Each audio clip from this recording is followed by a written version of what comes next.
दोस्तों, महाराष्ट्र में एक जगह पड़ता है पूना। और पूना के एक 5 स्टार होटल में एक 5 कपल उस होटल में जाते हैं। अपनी अपनी पत्नियों के साथ वहाँ पे मौज मस्ती करने जाते हैं। और ये मौज मस्ती कुछ ऐसी होती है जिससे किसी की पत्नी किसी पति के साथ और कोई पति दूसरी पत्नी के साथ एंजॉय करता है। यानी कि पत्नियों की अदला बदली का खेल खेला जाता है। और इस खेल में एक लड़की ऐसी भी शामिल हो जाती है जिसको ये सब बिल्कुल पसंद नहीं होता है, लेकिन उस लड़की के साथ इन लोगों ने ऐसा गंदा घिनौना खेल खेला है जिससे उस लड़की की पूरी ज़िंदगी खराब हो जाती है। नमस्कार, आदाब, सत श्री अकाल। मैं हूं समीर अख्तर। आज की जो मैं सच्ची घटना आप लोगों को सुनाने जा रहा हूं, एक ऐसे ग्रुप की है जो पुणे में चलाया जाता है। और उस ग्रुप में लगभग 1000 लोग जुड़े हुए हैं। टेलीग्राम एक ऐप है जहां पे ऐसे ग्रुप को अच्छे से मेंटेन करके रखा जाता है। और उस ग्रुप के मेंबर बनने के लिए आपको बहुत सारी शर्तों का सामना भी करना पड़ता है। और इन शर्तों में सबसे पहले कि तुम्हारी शादी हो गई, अच्छी बात है। और अगर शादी नहीं हुई है तो इस ग्रुप का मेंबर नहीं बन सकते। तुम्हारी पत्नी प्रेग्नेंट नहीं होनी चाहिए, उसको एक भी बच्चा नहीं होना चाहिए। इस ग्रुप का दूसरा नियम है कि जो इस ग्रुप को ज्वाइन करता है उसको 5 साल तक कोई बच्चा नहीं करना है, सिर्फ और सिर्फ हर महीने एंजॉय करने उस पार्टी में आना है। दोस्तों, एक लड़की की शादी एक ऐसे ही अमीर घर से हो जाती है। वो लड़की जिसका नाम सुमन होता है, वो यूपी के कानपुर शहर से थी। वो अच्छी खासी पढ़ी थी, बहुत सी मासूम दिखने वाली लड़की थी। लेकिन उसके पढ़ाई लिखाई उसकी काम आई और उसकी शादी एक अच्छे खासे अमीर घराने में हो जाती है। वो थोड़े छोटे शहर से आई थी। उसका दुनियादारी से कोई मतलब नहीं था। उसने जब तक पढ़ाई की, सिर्फ पढ़ाई की। और वो एक अच्छी नौकरी, अच्छे जॉब की तलाश में थी। लेकिन तभी उसके माँ बाप ने उसकी शादी कर दी। अच्छा लड़का देखा और अच्छी पैसे वाली पार्टी मिल गई तो शादी कर दी। वो लड़की शादी होके पूना में आती है। पूना में उसके साथ 1 साल तक तो बहुत अच्छा व्यवहार किया जाता है। लेकिन उसका पति उसको कोई इज्जत नहीं दे रहा था, क्योंकि उसका पति बहुत पैसे वाला था।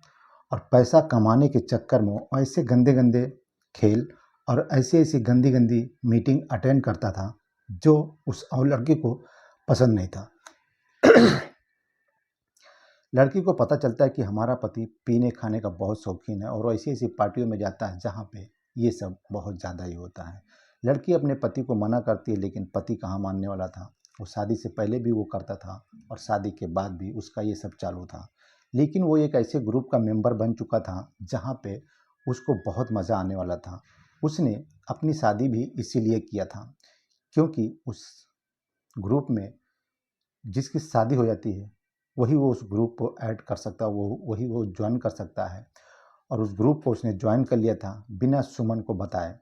लेकिन जब उस ग्रुप की पार्टी होती है, पार्टी में अपनी बीवी सुमन को लेके जाता है, तो वहाँ पे सुमन मतलब बहुत घबराई हुई थी, परेशान दिख रही थी, क्योंकि वहाँ पे ऐसा गंदा खेल खेला जा रहा था कि सुमन को बिल्कुल पसंद नहीं था। सुमन देखती है कि किसी और की पत्नी किसी और पति के साथ में चिपक कर बैठी है और वो लोग हंसी ठहाके लगा रहे हैं और कोई किसी को ऐतराज़ नहीं करता। सुमन को ये सब बिल्कुल पसंद नहीं था, क्योंकि वो छोटे शहर से आई थी। लेकिन उसकी कुछ मर्यादा थी। उसकी शादी जिससे हुई थी वो भले ही कितना भी बिगड़ा हुआ इंसान हो, कितना पैसे वाला हो, लेकिन उस लड़की में संस्कार थे। अच्छे घर से थी, गरीब थी तो क्या हुआ, उसके संस्कार बहुत बड़े थे। वो उस पार्टी में जाती है और अपने पति को बोलती है कि हमको यहाँ पे अच्छा नहीं लग रहा है और जो भी यहाँ पे चल रहा है ये तो बिल्कुल पसंद ही नहीं है मुझे। उसका आदमी उसको समझाने की कोशिश करता है, लेकिन वो औरत यानी कि सुमन मानने को तैयार नहीं थी। वो बहुत खूबसूरत थी।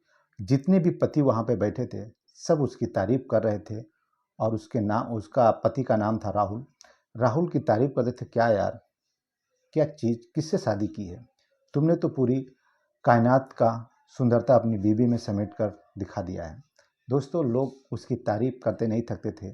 सुमन कहीं ना कहीं ये चीज़ समझ पा रही थी कि हमारी झूठी तारीफ क्यों की जा रही है, क्योंकि तारीफ की भी एक हद होती है और लोग बेहद तारीफ कर रहे थे।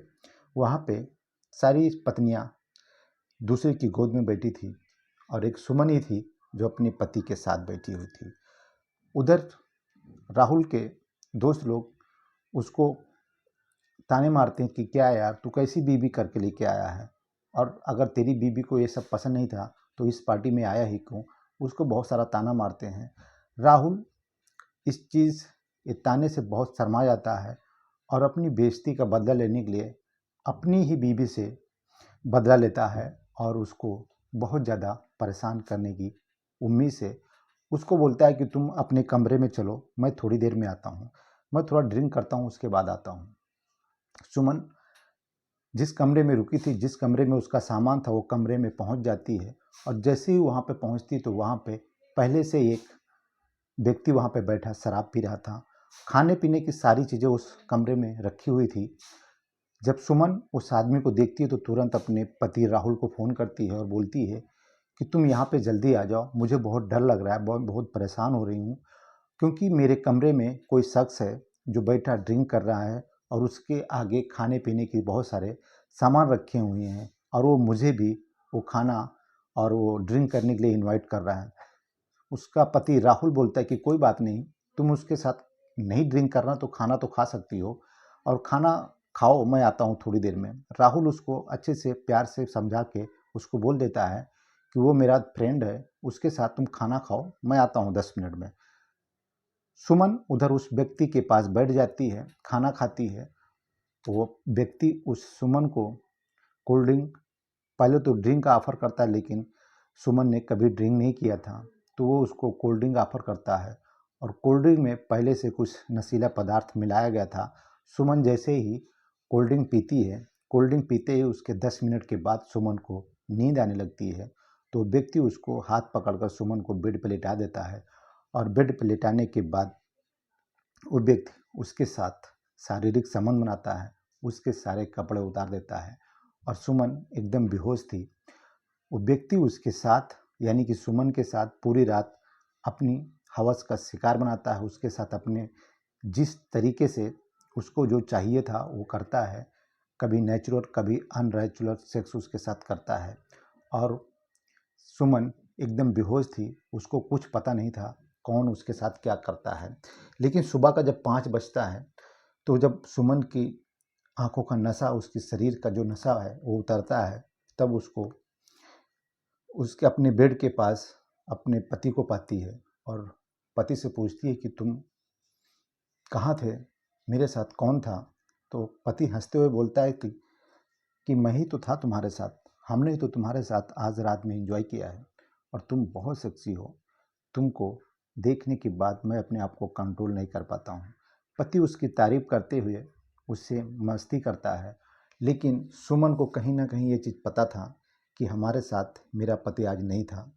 ये चीज़ें हो जाती हैं। सुमन का पति उसको लेकर घर आता है, उसके शरीर से बहुत ज़्यादा पेन हो रहा था, बहुत ज़्यादा दर्द था, उसका सर भी घूम रहा था। घर पे आके वो आराम से अपने कमरे में जाती है और कमरे में जाने के बाद फ्रेश होने के लिए बाथरूम में जाती है, नहाती धोती है, फ्रेश होती है, लेकिन वो सीन, रात का वो व्यक्ति उसके दिमाग में घूमता रहता था।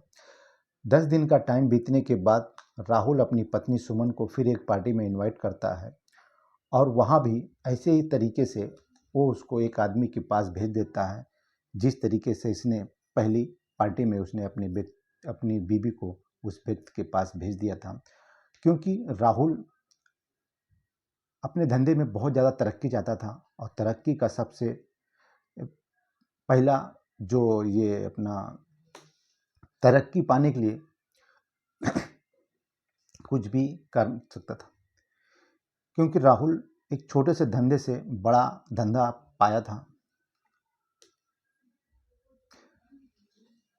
दोस्तों, राहुल बहुत बड़ा बिजनेसमैन बनना चाहता था।